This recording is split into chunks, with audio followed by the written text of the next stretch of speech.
अस्सलामु अलैकुम वरहमतुल्लाहि वबरकातुहु नहमदुहु व नसल्ली अला रसूलिहिल करीम अम्मा बाद अऊज़ु बिल्लाहि मिनश शैतानिर रजीम बिस्मिल्लाहिर रहमानिर रहीम क़ालल्लाहु सुब्हानहु फ़ी किताबिहिल करीम अवमन यनशउ फ़िल हिल्यति व हुवा फ़िल ख़िसामि गैरु मुबीन।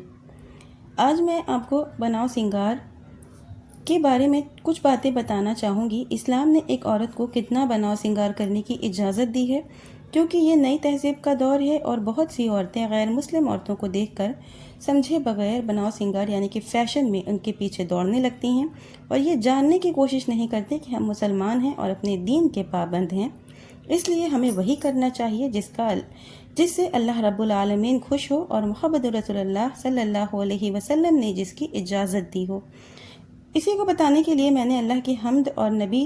और आले नबी पर दुरूद के बाद आपके सामने एक हदीस पेश की हूँ, जिसमें अल्लाह रब्बुल आलमीन ने औरत के बारे में फरमाया है कि उसकी परवरिश ज़ेवरात में होती है और वो तकरार करने में कमज़ोर होती है। वो हया और शर्म की वजह से अपनी पूरी बात नहीं बयान कर पाती। अल्लाह रब्बुल आलमीन ने इस आयत में औरत की दो फितरत और तबीयत का जिक्र फरमाया है। एक तो ये कि वो हुस्न जमाल और बनाव सिंगार को पसंद करती है, दूसरे ये कि उसकी तबीयत में शर्म व हया होती है। यानी एक तो इसे ज़ाहिरी ज़ेवरात होते हैं जो सोने चांदी और मोतियों वगैरह से तैयार किए जाते हैं, और दूसरा ज़ेवर शर्म व हया का ज़ेवर है और इसी से ज़ाहिर होता है कि लड़कियों और औरतों के लिए इस्लाम ने बनाव सिंगार को जायज़ करार दिया है, चाहे सोने चांदी वगैरह के ज़ेवरात हों या मेहंदी और उपटन या पाउडर क्रीम या चूड़ियों से हो। लेकिन इसके साथ ये भी ज़रूरी है कि बनाव सिंगार अपने लिए हो या शादीशुदा औरत हो तो अपने शौहर के लिए हो, नुमाइश वगैरह को दिखाने के लिए न हो, क्योंकि अल्लाह रब्बुल आलमीन का इरशाद है वला युबदीना ज़ीनतहुन्ना इला मा ज़हरा मिनहा, कि अपने बनाव सिंगार की गैरों में के सामने नुमाइश न करें, लेकिन नकाब वगैरह जो ज़ाहिर और ऊपर होता है अगर इससे दूसरे भी देखें तो कोई बात नहीं, बल्कि अल्लाह रब्बुल आलमीन ने यहाँ तक फरमाया है ला यज़रिबन्ना बिअरजुलिहुन्ना लियअलम मा युख़फीना मिन ज़ीनतिहिन्ना। अगर ज़मीन पर इतनी ज़ोर से पैर न मारकर चलें कि इनके ज़ेवरात पाजेब वगैरह की आवाज़ सुनाई दे। ऐसे ही एक दूसरी आयत में अल्लाह ताला फरमाता है वला तबर्रजना तबर्रजुल जाहिलियतिल ऊला, के ज़माने जाहिलियत के मानंद बेपर्दा अपने हुस्न और जमाल की नुमाइश न करो। ऐसे ही औरत के लिए खुशबू लगाना भी जायज़ नहीं है, लेकिन इन्हें हल्की खुशबू लगाने की ताकीद है और तेज़ खुशबू को नाजायज़ करार दिया गया है। फिर भी अगर कोई औरत दूसरे के पास से रास्ते में इसलिए गुजरती है कि इनको भी इसकी खुशबू मिल जाए तो इस पर सख्त वईद है। रसूलुल्लाह सल्लल्लाहु अलैहि वसल्लम ने फरमाया अय्युमा इमरातिन इस्ततरत फमरत अला कौमिन लियजिदु मिन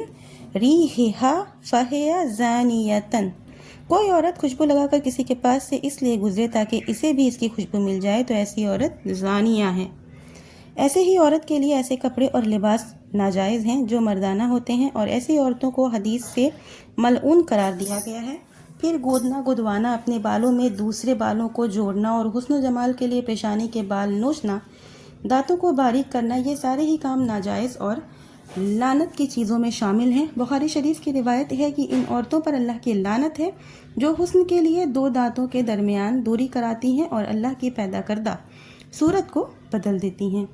ज़ेब और ज़ीनत और बनाव सिंगार के लिए दूसरे मुल्कों से पाउडर, क्रीम, लिपस्टिक और लोशन वगैरह आते हैं। अगर इनके बारे में ये साबित हो कि ये जायज़ और पाक चीज़ों से तैयार किए गए हैं तो इनका इस्तेमाल करना जायज़ है, इसलिए कि इन मुल्कों में ऐसी चीज़ों को भी पाउडर और लिपस्टिक वगैरह में डालकर इस्तेमाल किया जाता है इसको बनाने के लिए, जो हमारी शरीयत में नाजायज़ है। ऐसे ही लिपस्टिक या पलकों वगैरह पर ऐसा रंग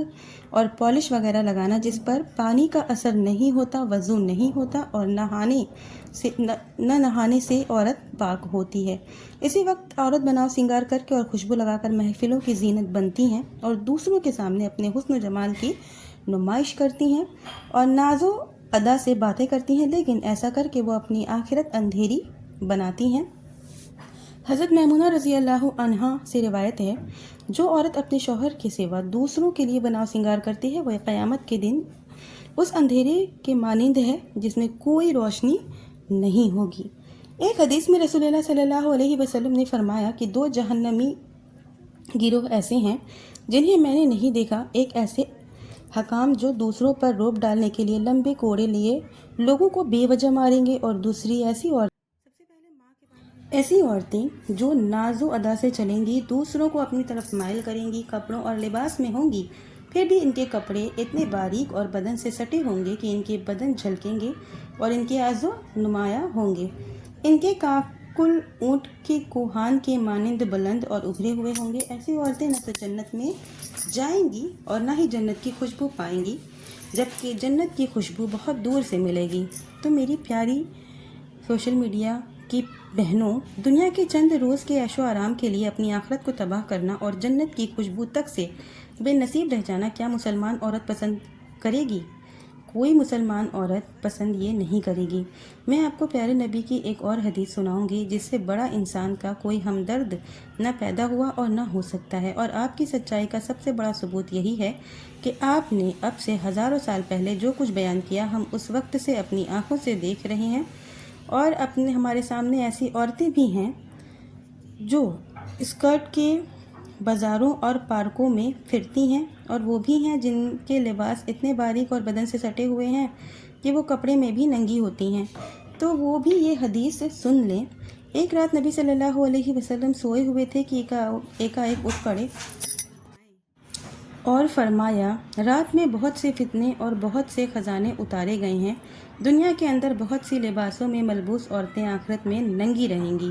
محدثین نے اس حدیث کے 2 معنی بیان کیا ہے، ایک تو یہ کہ عورتوں کا لباس بہت باریک اور جھلکدار ہوگا جن سے ان کا بدن جھلک رہا ہوگا، جس کی سزا میں وہ آخرت میں سب کے سامنے ننگی کر کے رسوا اور ذلیل کی جائیں گی، اور دوسرا معنی یہ ہے کہ دنیا میں باعزت اور کسی نبی یا نیک شخص کی بیویاں ہوں گی، لیکن آخرت میں اگر ان کا عمل اچھا نہیں ہوگا تو کوئی رشتے ان کے کام نہیں آئیں گے، اور آخرت میں انہیں اپنی بدعمالیوں اور بدکرداریوں کی وجہ سے رسوا اور ذلیل ہونا پڑے گا۔ جیسا کہ اللہ رب العالمین نے 2 نبیوں یعنی کہ نوح علیہ السلام اور لوط علیہ السلام کی بیویوں کے بارے میں فرمایا ہے کہ یہ دونوں ہمارے 2 نیک بندوں کے عقد میں تھیں، لیکن دونوں اپنے شوہر کی خیانت، اور وہ دونوں نیک بندے اور نبی ان کے کام نہیں آ سکے، اور جب اللہ کا عذاب آیا تو کافروں کے ساتھ انہیں بھی ہلاک کر دیا۔ لہٰذا میری پیاری بہنوں، میری پیاری ماں اور بہنوں، یہ دنیا، یہ حسن و شباب، یہ جوانی چند روز کی ہے، پھر ہمیں اپنے کرتوت اور اعمال کے ساتھ اللہ کے سامنے پیش ہونا ہے۔ اس وقت ہم سے یہ نہیں پوچھا جائے گا کہ تمہارے باپ کون تھے، تمہارے شوہر کون تھے، بلکہ یہی سوال ہوگا کہ تم نے دنیا میں اللہ کے لیے کیا کیا کیا، اور اسی پر ہمارے لیے جنت یا جہنم کا فیصلہ کیا جائے گا، اور جسے جنت نصیب ہو جائے گی وہ دنیا کے سارے غم اور دکھ کو بھول جائے گا، لیکن اللہ نہ کرے اگر جہنم ہمارا ٹھکانہ ہوا تو پھر دنیا کی ساری لذت اور سارا عیش کرارا ہو جائے گا۔ اس لیے آؤ ہم بھی یہ فیصلہ کر لیں کہ ہم دنیا کی پریاں بننے کے بجائے جنت کی حوریں بنیں گے، اور اپنے رب کو خوش کریں گے، اور اس کے رسول اللہ صلی اللہ علیہ وسلم کے بتائے ہوئے راستے پر چلیں گے۔ ویڈیو زیادہ لمبی نہیں کروں گی، آخر میں اللہ سے دعا کرتی ہوں کہ اللہ تعالی ہمیں اپنے فیصلے پر ثابت رکھنے اور نیک اعمال کی توفیق دے، آمین۔ وآخر دعوانا الحمدللہ رب العالمین۔